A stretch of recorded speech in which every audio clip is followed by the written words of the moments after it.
Pues mi gente, John Agua. En esta oportunidad tenemos ambos lados de la moneda. Tenemos por un lado a Alexandria Ocasio-Cortez y por el otro a Marco Rubio. Por un lado, lo que es ser una persona absolutamente inútil, incompetente, que no sabe hablar, no puede pensar, no se sabe comunicar. Y tenemos al otro lado Marco Rubio haciendo un discurso realmente fantástico en la Convención de Seguridad de Múnich el día de ayer.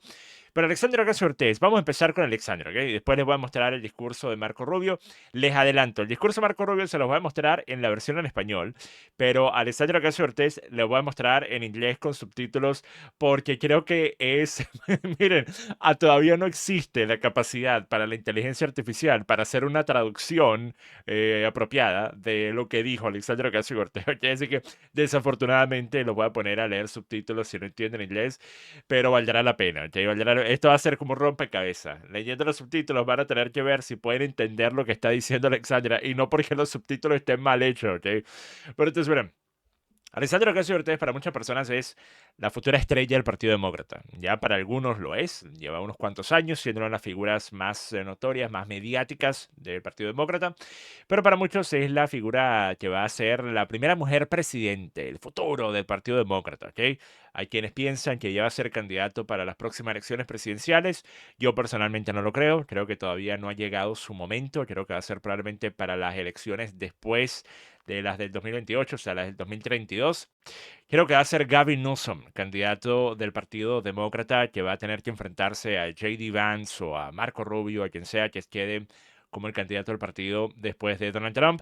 Pero en este caso, y ustedes, yo sé, hay personas que piensan, "Oye, pero si Gavin Newsom fue terrible y nefasto", claro, pero Gavin Newsom es una persona que tiene muchas de las mismas cualidades que llevaron a Obama a la cima de la popularidad entre los izquierdistas en Estados Unidos.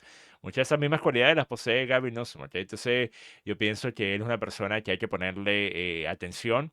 Pero Alexandra Ocasio-Cortez es realmente una de las personas menos inteligentes de la política estadounidense, ¿ok? Y lo ha sido desde el inicio, pero es increíble que no mejora. Es increíble, no mejora. Años y años y años haciendo entrevistas todos los días y discursos y no mejora. Ustedes escuchan a Alexandra Ocasio-Cortez en este video que les estoy a punto de mostrar de ayer y lo comparan a Alexandra Ocasio-Cortez de hace 10 años y el nivel de oratoria, la capacidad para argumentar, para estructurar sus ideas, no ha cambiado en absoluto, no ha mejorado en absoluto, ¿ok? Entonces vamos a empezar con este momento donde le preguntan a Alessandra Ocasio-Cortez qué haría si ella tuviese que tomar la decisión de estar en el poder y China decidir tomar Taiwán. Y pues esta fue la respuesta. Why not just myself, but many of our colleagues here, in fact, Democrats, many Democrats that are here as well, is because we want to tell a larger story that what is happening is indeed very grave. And we are in a new era, domestically and globally. There have been many leaders who've said we will go back. And I think we have to recognize that we are in a new day and in a new time. But that does not mean that the majority of Americans are ready to walk away from a rules-based order and that we're ready to walk away from our commitment to democracy. I think what we identify is that in a rules-based order, hypocrisy is vulnerability. And so I think what we are seeking is a return to a rules-based order that eliminates the hypocrisies around when too often in the West we look the other way for inconvenient populations to act out these paradoxes. What the hell are you talking about? And to all of you, and Congressman, I'll start with you, would and should the U.S. actually commit U.S. troops to defend Taiwan if China were to move? You know, I think that this is such a, you know, I think that this is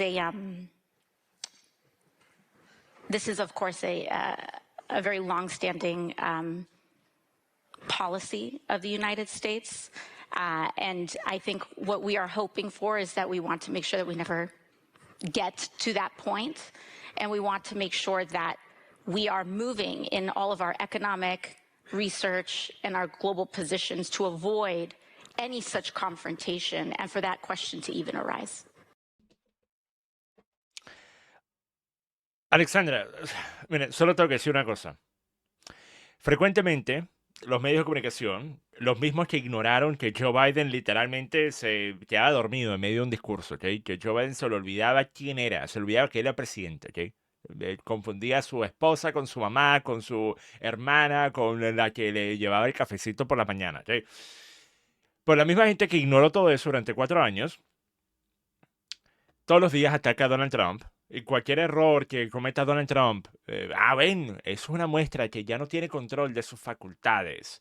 Si Donald Trump tiene está caminando así, un poco así como que le duele una pierna, eso demuestra que Donald Trump ya no se puede poner de pie. Si Donald Trump agarra un podio después de estar parado por más de una hora, teniendo casi 80 años, eso demuestra que Donald Trump ya no está en capacidad de ser presidente, ¿ok? Menos ustedes, ¿verdad? Después de un vuelo de más de 5 o 6 horas, cuando yo me paro de esa silla, yo estoy caminando así, ¿ok? El talón de Aquiles me duele las rodillas, me duele la espalda, me da lumbago. Yo tengo 32 años, ¿ok? Pero viven pendiente de cada cosa que dice y hace Donald Trump para tratar de decir que Donald Trump está demasiado viejo, que ya no está en control de sus facultades. Alexandria, tienes 36 años. Tienes 36 años. En general, eres una jovencita. Pero para la política estadounidense, o sea, recién llegaste al mundo. ¿Ok? La edad promedio del político electo en Estados Unidos es 145 años. Entonces, Alexandra, si esta eres tú a los 36 años, ¿cómo va a ser Alexandria Ocasio-Cortez cuando tenga 70? Cuando tenga 78, 79 años. Realmente, el que personas como Alexandria Ocasio-Cortez, ella también, haya frecuentemente hablado sobre las facultades, las capacidades cognitivas de Donald Trump. Alexandra, acabamos de escucharte pasar 30 segundos sobre una pregunta tan básica.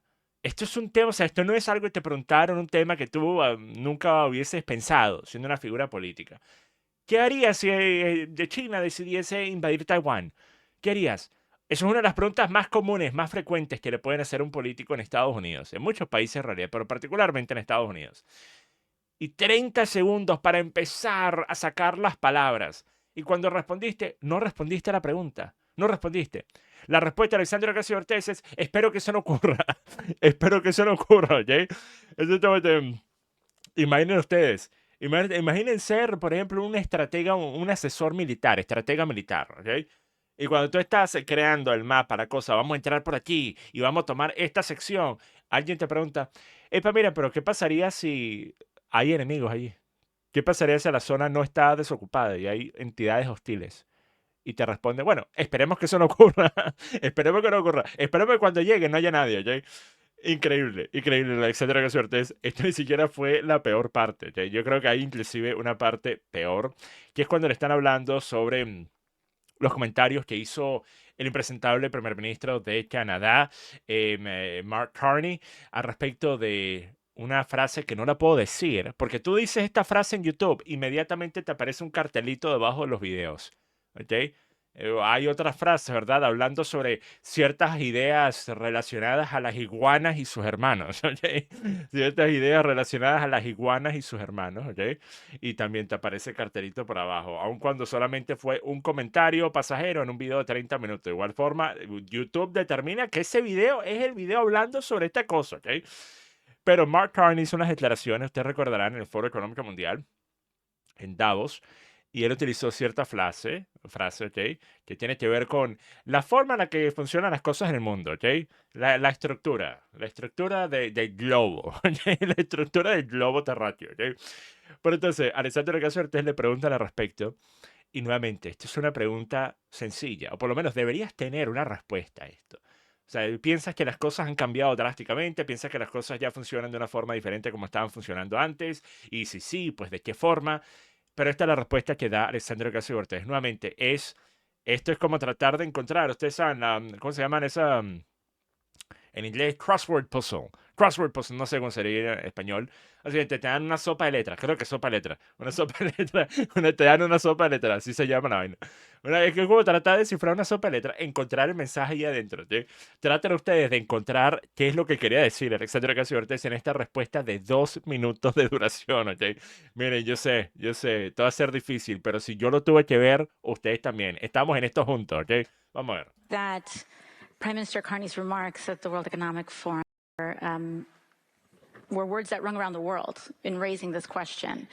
But I think that also in his remarks, as well as part of this larger conversation, there was this undertone, this undercurrent, this suggestion that it was a rules-based order sometimes. And I think that that is the issue that lies before us, is that in a so-called rules-based order, the rules for whom? Because for all too long, the rules only applied to the United States, Europe, its allies, and we would carve out exceptions for the global South. And I think that when you have a rules-based order where you carve out exceptions to our values, exceptions to our rules, eventually the exceptions become the rules.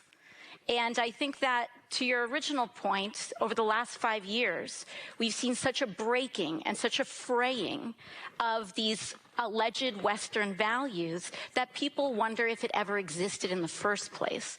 So I don't know if it's necessarily that we are in a post-rules-based order. I think it's possible that we were in a pre-rules-based order. And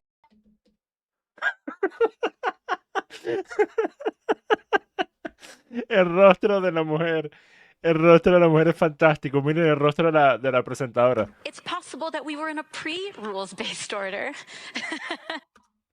El rostro, el rostro es como que... ¿De qué estás hablando? Alexandra, ¿de qué estás hablando?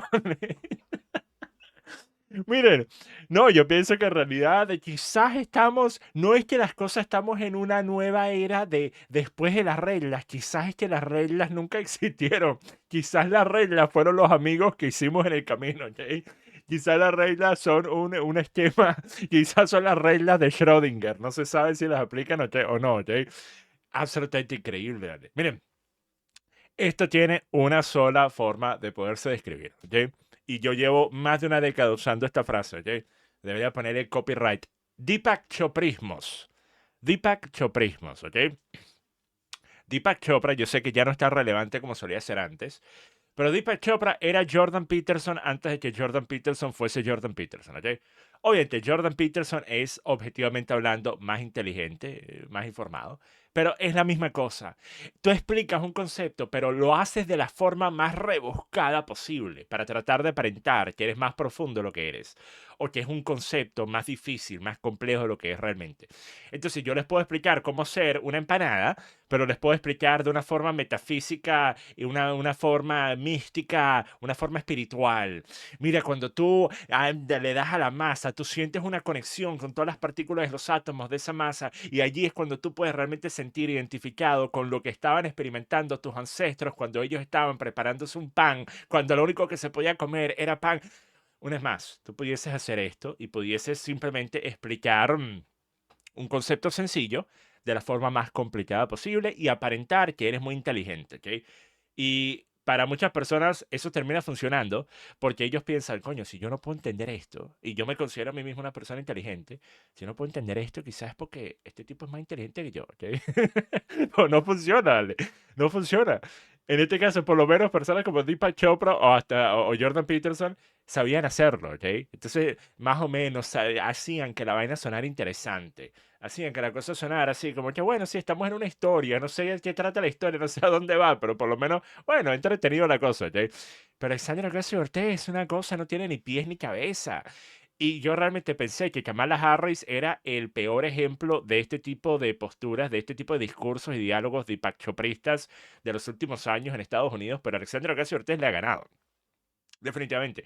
Cualquiera que le haya aconsejado a Alexandria Ocasio-Cortez que se ponga a dárselas de que ella es una gran pensadora y a alargar los puntos de forma innecesaria, realmente le ha mal asesorado, mal asesorado. ¿Ok? Alexandra, mantente en lo tuyo, ¿ok? Ser cajera en Macy's. And we have an opportunity Con el perdón de los cajeros en Macy's. to explore what a world would look like if we upheld democracy, human rights, trade that actually centers working class people instead of a Dígame que esta escena no parece salida de una película de comedia, donde alguien está dando un discurso, el presidente del mundo, ¿ok? Una de esas películas, el presidente del mundo está dando un discurso de lo que se tiene que hacer y de repente muestran los rostros de sus generales y las cosas, este güey, ¿qué está diciendo? ¿Qué está haciendo? Me recuerda a la película Austin Powers, cuando están escuchando al doctor malito, ¿verdad? Y él está hablando y lo está mirando, porque ya, ¿quieres cobrar $1 millón? Ese es el monto gigantesco, ¿quieres cobrarlo? En fin, en fin. Ahora, para limpiar el paladar de la absoluta verborrea que tuvimos que escuchar, vamos con Marco Rubio, quien dio un discurso excelente. Miren, Marco Rubio, ustedes saben, yo pasé años criticando a Marco Rubio porque Marco Rubio me parecía un meme. Parecía el tipo, no sabía dónde ponerse, no sabía cómo estar siquiera frente a las cámaras de televisión. Marco Rubio se ha crecido al rol, ¿ok? Marco Rubio se ha crecido para este rol de una forma realmente impresionante. Hay que darle todo su crédito. El sujeto se ha crecido el rol desde el punto de vista de los debates que ha tenido y argumentos que ha tenido, discusiones y la forma en la que puede discutir ahora. Por ejemplo, lo que hizo en la sesión sobre la operación en Venezuela el 28 de enero frente al Congreso. Y también se ha crecido en cuanto a sus discursos en general y la forma de presentarlos. Así que vamos a escuchar algunos de los mejores momentos de este discurso. No se trata simplemente de una serie de cuestiones técnicas sobre cuánto gastamos en defensa o dónde o cómo la desplegamos. Estas son preguntas importantes, lo son, pero no son la fundamental. La pregunta fundamental que debemos responder desde el principio es, ¿qué es exactamente lo que estamos defendiendo? Porque los ejércitos no luchan por abstracciones. Los ejércitos luchan por un pueblo. Los ejércitos luchan por una nación. Los ejércitos luchan por una forma de vida. Y eso es lo que estamos defendiendo. Una gran civilización que tiene todas las razones para estar orgullosa de su historia, confiada en su futuro y que aspira a ser siempre dueña de su propio destino económico y político. Fue aquí, en Europa, donde nacieron las ideas que sembraron las semillas de la libertad que cambiaron el mundo. Entonces, esto es muy importante que se escuche en Europa actualmente porque hay tantos gobiernos que llevan las últimas 2 décadas, por lo menos, haciendo todo lo contrario a lo que dice Marco Rubio, haciendo que las personas se sientan ofendidas o, mejor dicho, avergonzadas de su identidad, de su cultura, de su patrimonio, de la historia de su país, ¿ok? Más importante que nunca que este tipo de discursos se den justamente en Europa. Nuestras primeras colonias fueron fundadas por colonos ingleses, a quienes no solo les debemos el idioma que hablamos, sino todo nuestro sistema político y legal. Nuestras fronteras fueron moldeadas por los escoceses irlandeses, ese orgulloso y resistente clan de las colinas de Ulster que nos dio a Davy Crockett, Mark Twain, Teddy Roosevelt y Neil Armstrong. Nuestro gran corazón del Medio Oeste fue construido por agricultores y artesanos alemanes que transformaron llanuras vacías en una potencia agrícola mundial y, por cierto, mejoraron drásticamente la calidad de la cerveza estadounidense. Nuestra expansión hacia el interior siguió los pasos de comerciantes de pieles y exploradores franceses, cuyos nombres, por cierto, aún adornan los letreros de las calles y los nombres de los pueblos a lo largo de todo el valle del Mississippi. Nuestros caballos, nuestros ranchos, nuestros rodeos, todo el romance del arquetipo del vaquero que se volvió sinónimo del oeste americano. Todo esto nació en España y nuestra ciudad más grande y emblemática se llamaba Nueva Ámsterdam antes de llamarse Nueva York. Y saben que en el año en que se fundó mi país, Lorenzo y Catalina Giraldi vivían en la casa Monferrato, en el reino de Piamonte, Cerdeña. Y José y Manuel Arena vivían en Sevilla, España. No sé si sabían algo sobre las 13 colonias que habían obtenido su independencia del Imperio Británico. Pero de lo que sí estoy seguro es de esto. Jamás podrían haber imaginado que 250 años después, uno de sus descendientes directos estaría hoy aquí, en este continente, como el principal diplomático de aquella nación recién nacida. Y sin embargo, aquí estoy, recordando por mi propia historia que tanto nuestros destinos como nuestras historias siempre estarán entrelazados, juntos. Reconstruimos el continente de Entonces, miren, esa es una forma de hacer un discurso sobre las bondades y los valores del multiculturalismo y de aceptar a personas de otras partes del mundo y que esas personas cuando vienen a tus países estén allí para ahora ser parte de ese país, para ser ahora ciudadanos de ese país, para buscar aportar a ese país, para buscar que ese país sea aún más grande de lo que era cuando llegaron. Es una forma de hacerlo correcta, que habla sobre, en efecto, la historia y la herencia compartida y las luchas disputadas, tanto uno en contra del otro como ambos del mismo lado en contra de un enemigo mayor. Eh, pero la forma en la que los progres lo hacen es la contraria. Es la de decir, quienes están en países occidentales tienen que renegar de su identidad, de su cultura, de sus valores y tienen que aceptar que el resto del mundo venga y se las imponga. Que el resto del mundo determine lo que van a hacer en sus respectivos países. Que eso obviamente no solo no es una forma apropiada de promover el multiculturalismo y de promover la inmigración, sino que termina siendo contraproducente para ambas partes. Porque por un lado obviamente fomenta el que tú veas el lugar al que te vas a mudar como un lugar desechable y no tu nuevo hogar, no el lugar donde tú estás comprometido a que funcione tu vida, a que puedas tener lo que quieres, a que puedas tener tu familia, a que puedas tener, pues en efecto, una vida en ese país, sino simplemente una trampolín que lo vas a utilizar, sacarle recursos y cuando te deje de funcionar te vas a ir hasta el próximo lugar, sin ningún tipo de problema, sin ningún tipo de conexión o vínculo con ese nuevo país al que llegaste como inmigrante. Y desde el punto de vista de los que ya estaban viviendo en ese país, terminas obviamente fomentando hostilidad y resentimiento en contra de estas personas que vienen de otras partes del mundo porque sienten que, bueno, están llegando aquí y no están respetando nuestra casa. Es como que tú tienes un amigo que invitas a tu casa y cuando ves, sin pedirte permiso ni nada, está comiendo la comida de tu nevera y está acostado en tu cama, durmiendo allí. Probablemente y deja la basura botada y deja todo sucio y pues se comporta como que en efecto no respeta tu hogar, no respeta que esto es tuyo, en efecto tú eres un invitado en su hogar, en tu hogar, ¿ok? Entonces, eso es justamente lo que termina pasando debido a esta agenda progre y es tan contraproducente y por eso la imposición de este tipo de normativas es una que tiene que ser rechazada. Y estamos viendo cómo en Europa algunos países empiezan, pero es que el problema es, llevo 10 años diciendo esto. Estamos empezando a ver cómo algunos movimientos en Europa empiezan a surgir, movimientos derechistas, conservadores, el resultado es casi siempre el mismo. Llegan estos supuestos gobiernos que van a hacer las cosas de una forma totalmente diferente, pero después lo que pasa es que cuando están en el gobierno las cosas son diferentes, ya sea porque se dan cuenta de que tienen las manos atadas en cuanto a lo que pueden hacer, debido particularmente a que son países miembros de la Unión Europea, o debido simplemente a que no existe la voluntad política. Entonces, si llegas a un gobierno pero no tienes una mayoría absoluta que te permita gobernar, tienes que establecer coaliciones, entonces las coaliciones las va a terminar haciendo típicamente con gobiernos que quieren mantener o con partidos políticos que quieren mantener el status quo y pues así es como vemos, por ejemplo, lo ocurrido en Italia. O sea, Giorgia Meloni podrá tener muchas posturas correctas y muchas posturas patriotas y conservadoras. Realmente las que ha podido implementar en Italia no son ni el 10% de las que habla, de las que menciona, ¿sí? Ni el 10%. Y ustedes saben, yo siendo de herencia italiana, me encantaría que Italia tuviese un gobierno nacionalista, realmente nacionalista, que vuelva a no solo poner énfasis en el país, sino buscar también la reunificación entre el norte y el sur. Algo que es tan importante que se logre y pues pareciera cada vez más distante, ¿ok? Sin embargo, la realidad es que eso simplemente no ha ocurrido.